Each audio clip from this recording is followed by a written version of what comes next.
No, that anime girl in the thumbnail isn't clickbait. I promise it's relevant to what I'm going to talk about today. How cartels recruit kids through TikTok and video games. Let's start with TikTok. From what I could find, 2020 was the year cartel talk really started popping off, or at least that's when big news organizations started reporting on it. Cartel talk refers to the widely seen hashtag used by re-uploaders and cartel members themselves posting videos brandishing weapons, flexing cars, loads of money, drugs, and women. All this to give off the impression that the cartel lifestyle, although dangerous, could be thrilling and luxurious at times. This is not mutually exclusive to TikTok, by the way. Nepo babies of big cartel members have long posted everything that I mentioned on websites like Facebook for a while, but Facebook is mostly inhabited by the older generation. TikTok, on the other hand, is way more favored by people my age and younger, which has led to some dire consequences. CBS reported in 2023 that in a span of 18 months, over 100 kids as young as 12 and 13 were arrested for smuggling product over the border, most of whom were American citizens. And just 2 years earlier, Courier Journal covered exactly how kids are getting enticed into joining cartels. Like I mentioned before, a lot of it comes from presenting a facade of luxury. Comments under these videos are super telling of how effective this is. Comments like, "Y'all hiring" and "Y'all letting gringos join?" The article would go on to say that an account ran by a cartel member once responded, "Of course, hay trabajo para todos," which means, of course, there's work for everyone. Narcos weren't shy or low-key about all this. This was all in plain sight for millions to see. And it's brought up a larger spotlight to a huge portion of how cartels operate that often gets left out of coverage, which is the involvement of USA citizens. The American Immigration Council, as well as many other sources, have reported that statistically immigrants, whether documented or not, coming into the USA are actually less likely to commit crimes than native-born Americans, which means a lot of the potential rise in crime people worry will happen from people coming over to immigrate is largely uninformed fear-mongering. It's important to distinguish people legally seeking asylum from cartels. When cartels cross the United States, they're usually not here to immigrate at all. They usually do their business and then just leave just to repeat again, like a revolving door. But a more secure way of getting things done is actually through the recruitment of USA citizens so that they don't need to step across the border as much and risk being arrested themselves. American citizen participation with cartels isn't new. Fun fact, Mexico actually has a lot of pretty strict gun laws. So it makes you wonder how they're able to get their hands on USA military-grade weapons without any help. It's because they do get help from USA citizens who smuggle them across the border to sell to cartels. Knowing all this, it doesn't surprise me that the cartels were targeting American citizens through cartel talk. And of course, kids being a large portion of the platform means more and more of them are being roped in with cartels. Cartel talk had literal blatant ads promising a lot of money to anyone willing to be a driver, to smuggle in drugs, or commit human trafficking, which has led to some kids getting involved, including a 15-year-old girl in Texas who led police on a chase while smuggling migrants with her 14-year-old brother. It's a fucking miracle none of them died. Recruiting children has always been a thing. You have that one case from way back in 2014 where a 14-year-old kid was apprehended for being an executioner on behalf of a cartel, taking the lives of 4 people who were later hung from a bridge, and one even having been beheaded. ¿Cuántos ejecutaste, dices? 4. ¿Cómo los ejecutaste? ¿Cómo los ejecutaste? Los degollé. Crazy shit, man. If you try to look up cartel talk on TikTok's search bar, nothing will show up. This hashtag was deliberately cracked down on by TikTok, but you can find a ton of re-uploads on YouTube. Almost all of the big videos are easy to find, and while you can find comments obviously laughing at the obscurity of all this, there is unfortunately a lot of people who leave positive comments. It seems that no matter on which platform they're on, cartel propaganda is working.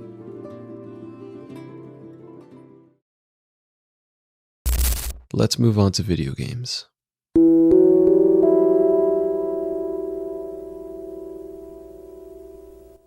In 2022, 12 News reported that a 25-year-old woman named Alessa met someone who went by George Burr while playing Grand Theft Auto online. They must have hit it off really fast because their conversations quickly moved over from GTA to Snapchat. George Burr, I'm just gonna call him George from now on, told Alessa she could be making $1,000 to $2,000 from transporting merchandise depending on what it was she was bringing in and out. What exactly she'd be delivering was kept vague, but it later turned out to be electronics like TVs and whatnot. Alfredo, who George said was his boss, paid for Alessa's transportation to Mexico. She'd then meet George, who was driving a Jeep Cherokee at the time, to take her out for breakfast and discuss her job. Whilst there, he said that she'd be using the same Jeep to deliver merchandise once a week. She had been given money to fill up on gas and would later start her job of delivering electronics to the United States. But when she reached the border of Luckville Port, Arizona, her car was searched.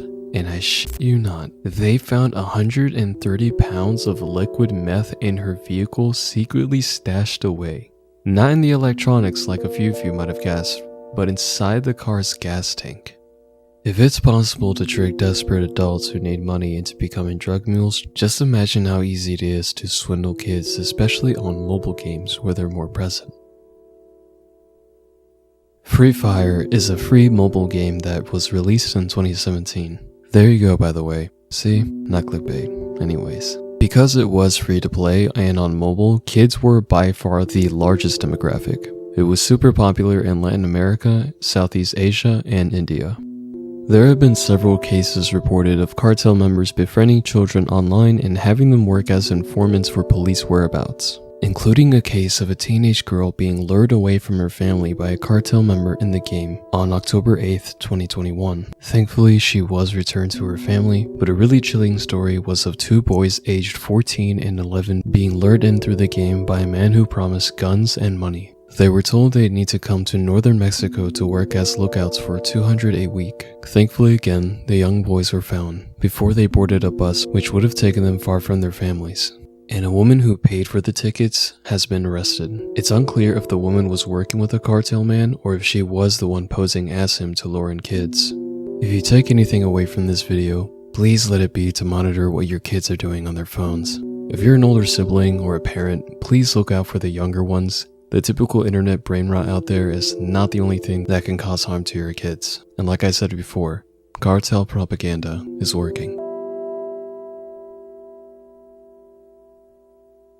Okay, y'all know the deal now. Oftentimes, no matter how much I may censor a video, it's never a guarantee my videos will be monetized. So a lot of the financial support comes from donations through super chats. I'd like to take a moment to thank last week's donators.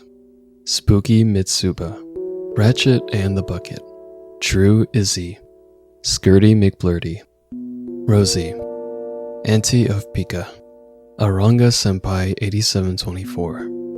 Y'all make what I do more easier to continue putting more time into when it lets me be able to pay for things like cat food and bills, so I heavily appreciate it. You're all eligible for the supporter role on my Discord, which lets y'all see sneak peeks of videos and weekly Q&As, which I'll be starting this week on Sunday at 4 p.m. Eastern Time. Speaking of the Discord, link in the description by the way. Thank you to Random Duck and Paula for boosting the server, and also, a very exciting development, we got our first fan art. Kinda. I made fun of a furry in the server, and out of spite, she drew me and Ploo as marketable plushy cats. In my defense, they started it.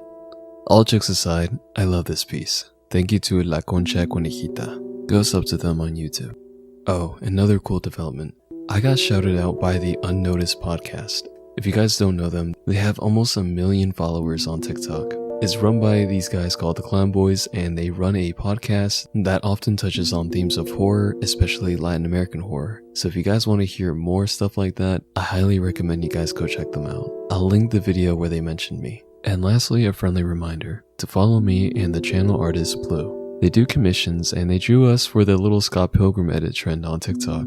I absolutely adore this piece. Thank you. Anyways, enough yapping. Thank you again for watching the video to the end. I hope you enjoyed. Good night.